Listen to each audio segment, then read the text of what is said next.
Assalamualaikum warahmatullahi wabarakatuh dan selamat pagi. Saya Muhammad Ziad bin Majani, nombor metrik P106472 akan membentangkan tugasan untuk subjek program transisi untuk pelajar berkeperluan khas, di mana presentation ini adalah untuk ulasan artikel jurnal dalam bahasa Inggeris yang bertajuk Assessing Career Life Skill Self-Efficacy of Student with Special Education Needs, a Comparative Study in Hong Kong. Okey. Untuk bahagian pengenalan, ulasan artikel ini adalah bagi melaksanakan tugasan terhadap artikel yang tajuknya berkaitan dengan transisi kerjaya, sokongan ibu bapa, impak transisi atau sokongan guru. Berikut di sini adalah maklumat mengenai artikel yang saya telah pilih. Artikel yang saya pilih tajuknya ialah dalam bahasa Melayu, iaitu menilai kehidupan kerjaya kemahiran kendiri dalam diri pelajar berkeperluan khas, di mana kajian perbandingan ini dilakukan di Hong Kong. Penulis artikel ini mempunyai 5 orang penulis, iaitu Lan Yang, Man Tak Yuen, Hui Wang, Zoyin Wang dan Quen Fung Sin. Di mana bilangan muka surat artikel ini sebanyak 15 muka surat.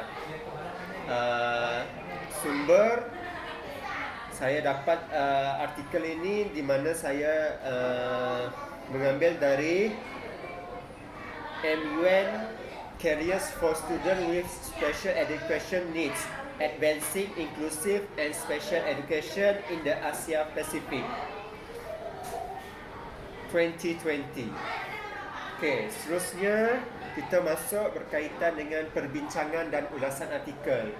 Perbincangan artikel yang sekian yang telah saya bagi tahu pada permulaan tadi, tajuk artikel ialah menilai kehidupan kerjaya kemahiran kendiri dalam diri pelajar berkeperluan khas, keperluan kajian perbandingan di Hong Kong.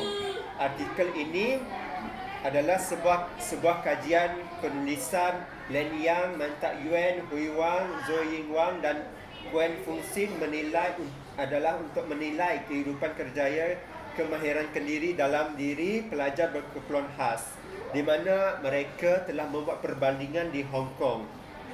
Selain itu, dalam artikel ini penulis membincangkan tentang penilaian kendiri kehidupan pelajar berkeperluan khas dalam berkerjaya selepas mereka tamat persekolahan di Hong Kong, di negara Hong Kong. Di negara Hong Kong, untuk pengetahuan semua, isu ini adalah amat penting bagi pelajar berkeperluan khas atau kurang upaya, tanpa mengira sama ada mereka berada di sekolah khas atau kelas inklusif di aliran perdana, untuk bekerja apabila tamat sekolah kelak. Seterusnya berkaitan dengan peserta yang digunakan untuk kajian ini ialah seramai 109 orang pelajar berkeperluan khas dari 4 sekolah menengah arus perdana di Hong Kong. Kumpulan perbandingan pelajar biasa secara rawak dipilih dari 4 sekolah menengah arus perdana.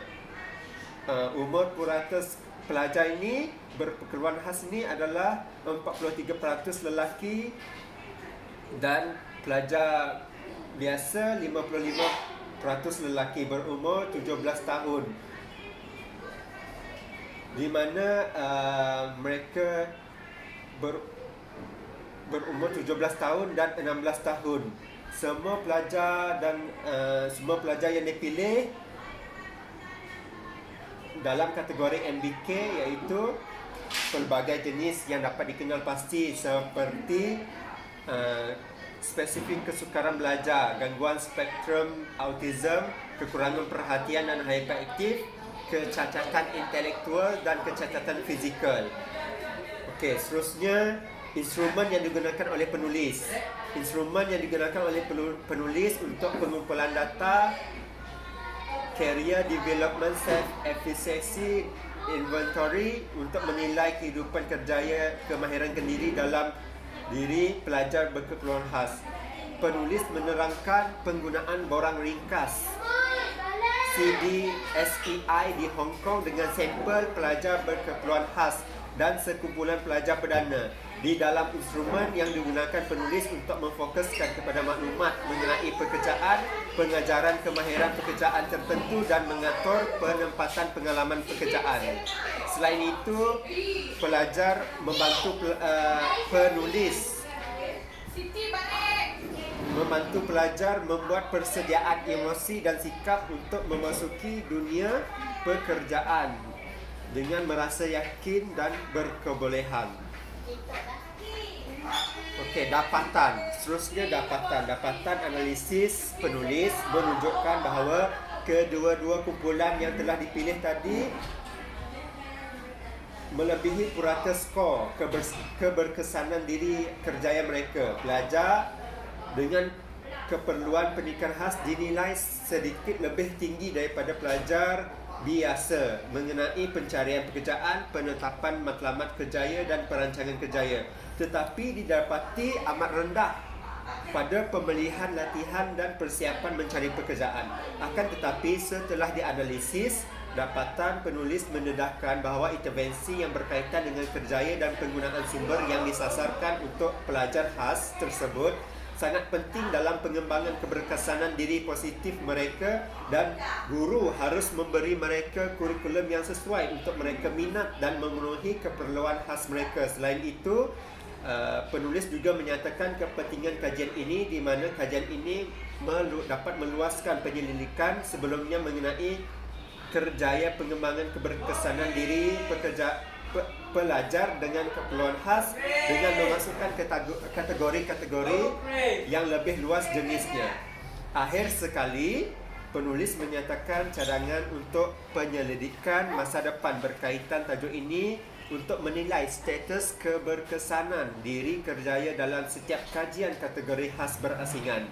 Semua kategori keperluan khas digabungkan untuk tujuan analisis. Kajian masa depan mungkin menggunakan instrumen untuk menentukan sama ada keberkesanan kerjaya lebih kuat atau lemah kepada pelajar yang mengalami cacat penglihatan jika dibandingkan dengan pelajar yang mempunyai masalah pembelajaran yang tertentu. Okey, berbalik kepada persoalan yang Prof telah ajukan kepada kami untuk persoalan berkaitan dengan kajian yang kami telah analisis. Sesuai tidak kajian ini dijalankan di Malaysia? Pada pendapat saya, kajian ini amat sesuai sekiranya dijalankan di Malaysia, kerana ia pada masa sekarang masyarakat, terutamanya golongan majikan, haruslah mengubah persepsi mereka terhadap golongan OKU. Kekurangan dan tidak keupayaan mereka bukanlah alasan untuk para majikan mensisihkan dan menafikan hak mereka untuk bekerja.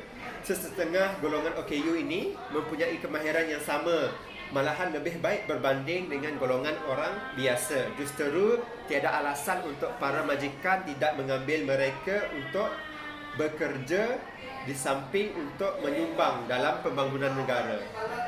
Pendapat dan rumusan saya ini dikukuhkan lagi dengan pekerjaan sekarang perkara penting bagi memastikan kesejahteraan kehidupan seseorang, lebih-lebih lagi individu golongan OKU. Kebanyakan individu OKU boleh menunjukkan prestasi yang baik dan menjadi produktif seperti pekerja biasa sekiranya diberi pengetahuan dan kemahiran yang menepati kehendak majikan melalui program pendidikan yang bersesuaian.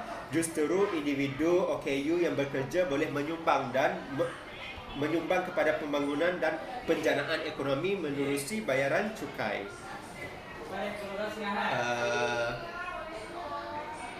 Dengan ini berakhir sudah pembentangan saya berkaitan dengan artikel berkerjaya terhadap golongan berkeperluan khas ini. Sebelum saya mengakhiri pembentangan saya pada hari ini, sekiranya ada salah silap, saya mohon maaf dan harap Prof terima seadanya apa yang saya bentangkan ini berkaitan dengan tajuk. Sekian, wabillahi taufiq wal hidayah. Wassalamualaikum warahmatullahi wabarakatuh.